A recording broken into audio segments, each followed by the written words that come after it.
Hello Behilicious kitchen lovers, my name is Obehi Omonwa and welcome to my channel Auntie Behi's Kitchen. If you're a baking enthusiast like I am, this is the channel for you. Hit the subscribe button and hit the notification bell. Don't forget to like, subscribe and share. Let's get baking. Okay, the first thing you need to do is to get your ingredients all weighed out and ready in different clean bowls. Then you sift your flour, and you sift your cornstarch properly to incorporate and to get rid of any lumps. So you just keep sifting and keep sifting and keep sifting till you're done. So you set that aside after sifting. Then in a clean bowl you put in your butter, not butter. Mine was a little bit frozen, but room temperature is always best. The reason why mine was a little bit stiff is because the weather is quite hot, so it doesn't melt. We don't want melted butter, so take note of that. Then you add your sugar and your cream.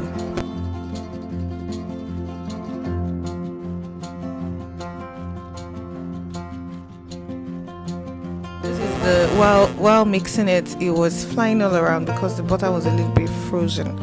So room temperature is always best to work with. So you keep creaming and creaming and creaming till it's light and fluffy.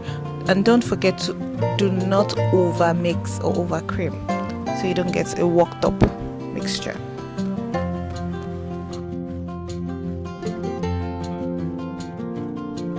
Once your sugar and butter is properly creamed, the next thing will be to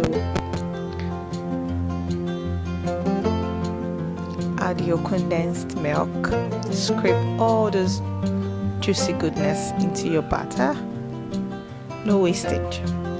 Scrape it all in and you cream it again with your stand mixer. The reason why I'm not scraping the side of my bowl is because it's a stand mixer, so it's touching every corner of the bowl. And next you measure out your oil. I used Mamadol oil for this one, so you measure out your oil.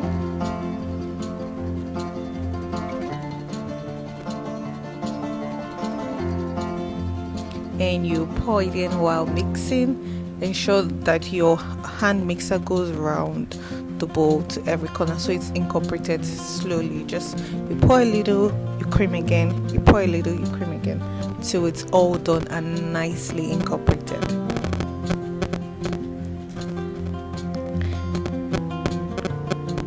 And next I added my vanilla extract to it.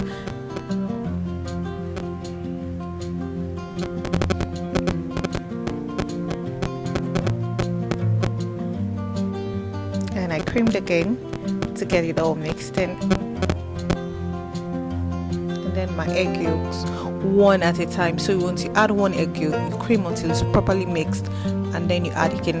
Reason being is because if you add it all at once together, it might get the butter quite runny and not really mixed. The butter and sugar will be in one corner and the egg yolk, so that's not good. So you put it one at a time and allow the mixture to get incorporated before you add the next one. Mind you, this cake is a labor of love, but it's worth it. So after doing all the creaming and mixing in, then you add in your flour. You fold that in gently and set the butter aside. Let's go to the meringue.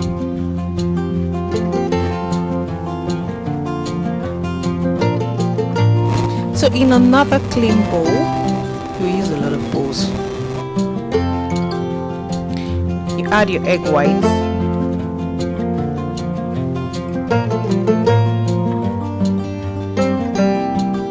and clean up your hand wicks and start to whisk until it's light and fluffy, like all foamy. I don't know if that's the correct word.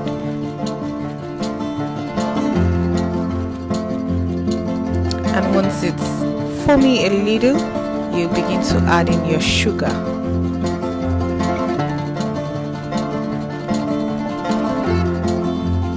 Gently add your sugar so you don't knock out the air, because what we're doing is trying to get a Swiss meringue because this cake doesn't use a leavening agent, so it's the sugar and the air from the sifted flour that's going to give it its volume. So you keep adding it gradually so it doesn't knock out the air in the sugar, so you keep whisking till you get a stiff peak.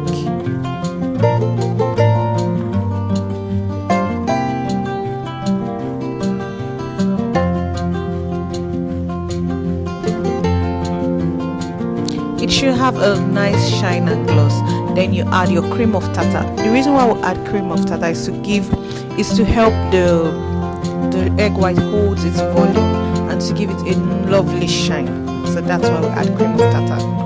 You can add it at the beginning, but I like to add mine towards the end.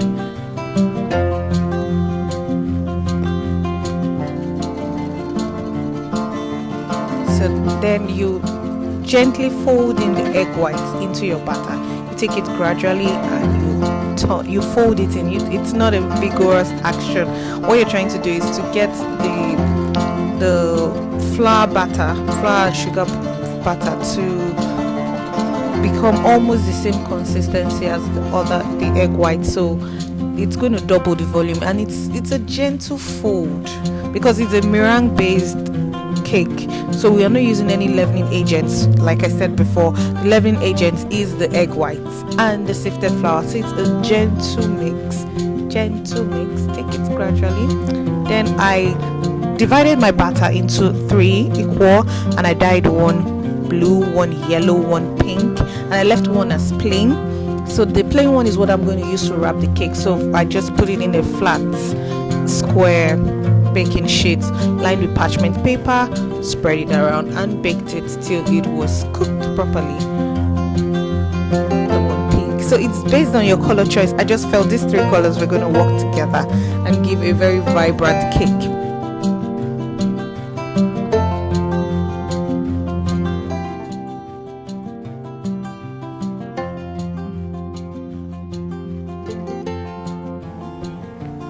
So you must weigh your cake.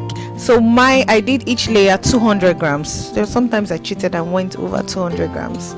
So you must ensure that the weight is accurate for each one. So after pouring 200 grams into the pan, you would gently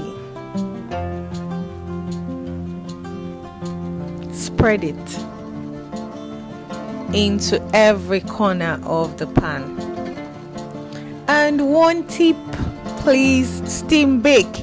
Don't just bake it inside the oven, because my own oven, the temperature could go gaga. So always ensure to steam bake your cake. If you don't do that, the first layer is going to be charred. You have charred dry cake. So, and next I allowed it to cool a little bit, and using a smoother, I just patted it dry to press it down a little bit, and that's a condensed milk and butter mixture. I applied it on the surface so the next layer sticks very well, and you just keep doing that. And I measured my next batter, that's the yellow one, another 200 grams.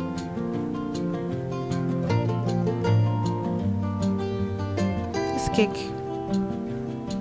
And yes, don't forget, baking time is not more than 5 to 6 minutes depending on your oven, or if it's going to take longer than that till the cake is set. But please keep an eye on this cake, because it can really just go off. You're not baking everything at once, you're putting it in layers. So if you're not mindful of the time, the first layer is going to just keep cooking till it's a burnt offering. You don't want that. I did this video in 2 takes, so please do listen to my advice still. So you just keep, I did that for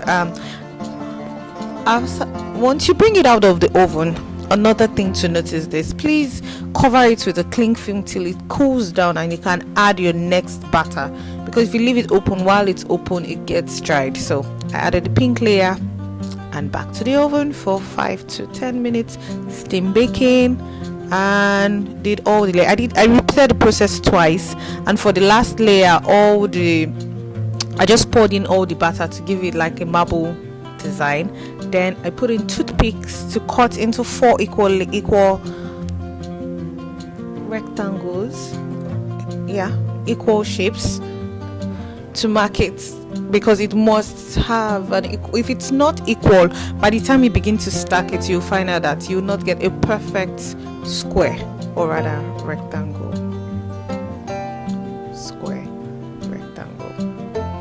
You understand? Okay, when I continue, you understand it. I'm not really good with shapes, even though I was a science student. So it cuts into 4. The last layer, it wasn't complete, so I just put that one and let my nephew eat it all up. Then give me a taste. Then you arrange it to the sides, and your condensed milk and butter mixture, that's going to act like your glue. So you'd apply it generously to each side, so when you stick them together, they're going to stay together like I just did. Stick to the left, apply on top, because they're going to, how do I explain it? This is quite difficult to explain. So watch to the end, you see what I'm trying to explain, because if you do not flip it, you're not going to have that design at all. So let's keep trying.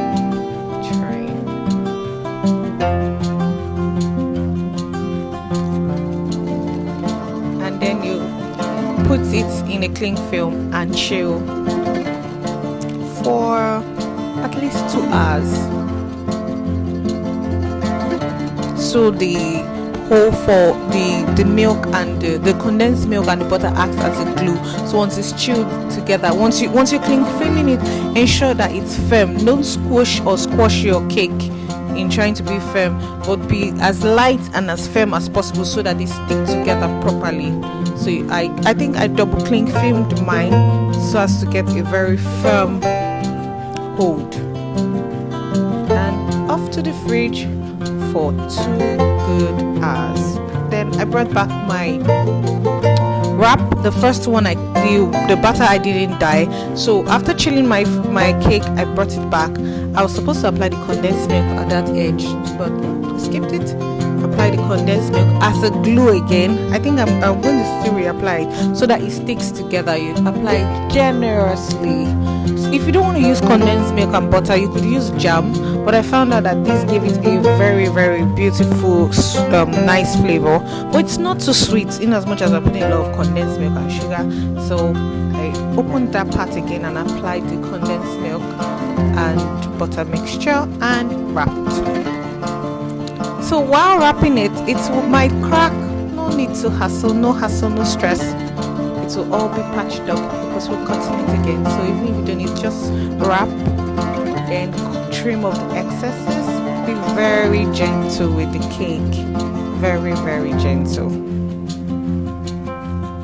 Those excesses, you could take it up to your room and eat it and enjoy it while you wait for your cake. I wrapped it one more time. I think I wrapped it twice, and I kept it in the fridge overnight. Now this is the next morning. It takes 2 days to make this cake. Now it's all firm, looking like one piece of cake, but I spent 24 hours doing this baby. So this is the next day. It looks like we did it in 1 day. That's a lie. It's 2 days. So now that that's chilled in the fridge, it will be very firm to cut, and you find out that there's a tiny weeny hole in the middle.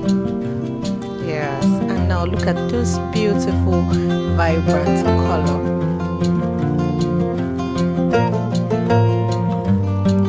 Oh, just watching it makes me feel so good for going through the stress and doing this recipe twice just to get it perfectly. Every slice a beautiful pattern.